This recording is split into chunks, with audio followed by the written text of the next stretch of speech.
Yeah, hi, this is Michelle. I was just letting you know about my story, strength and hope. How I got into AA was I was listening to the radio and I kept on listening to it for a few days, or more like a month. And I was drinking at the table and I heard it and I said, I guess I'll call that number to see if I could get somebody.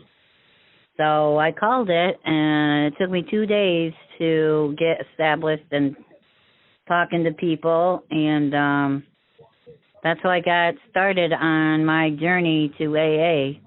I've been an alcoholic or since I was 16 up until now.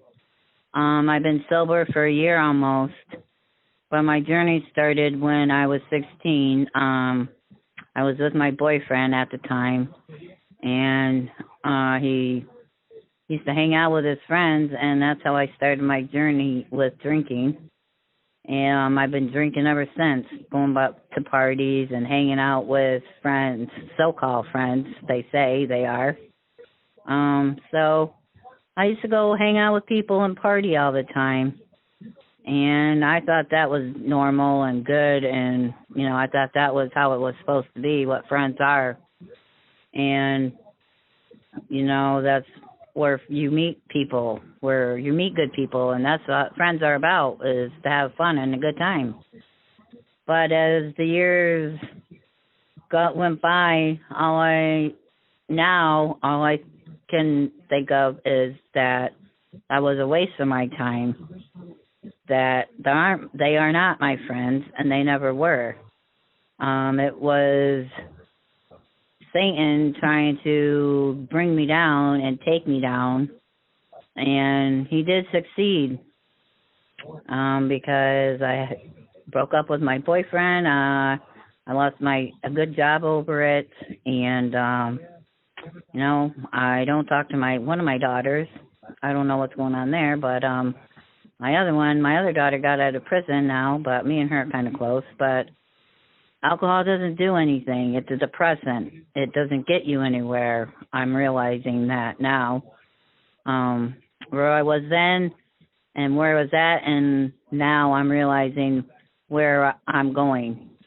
Now that I'm into AA for a year, I've realized that a lot of that was my fault as well.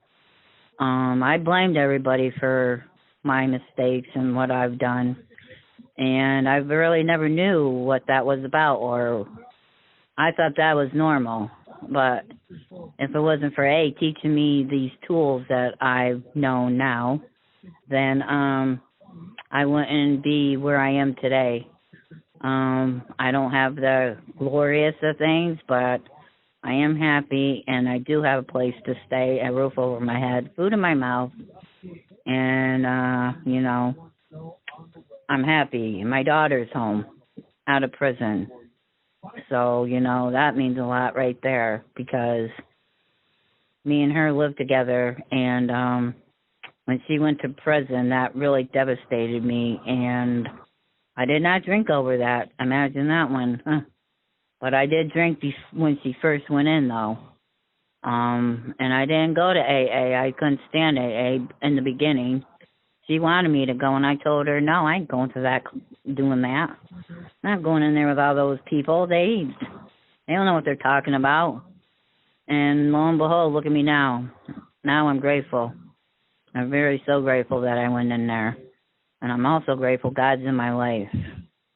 He's been there through that whole thing with her being in there. He's been there with me all the time, and I didn't know it. I knew he was there, but not the way that I'm supposed to feel it in my spirit. My sobriety, that really means a lot to me. And I've doing this by myself. I went to this by myself. I didn't go to no rehabs. I didn't do no hospitals, nothing like that. That's where I went to the radio and heard it off the radio and went 2 days searching to get help, to find it, to make a change in my life. And I'm glad I did. That was God telling me to do that. So I'm glad I listened to him because ever since December 10th, 1921, or 20, anyway, it's been a year, so, but I'm grateful that I did that because I've learned a lot. I've met a lot of good people in there. The fellowship is good. I go to a lot of meetings. I've been to so many meetings, I can't even count how many meetings I've been. I go to 21 a week I was going.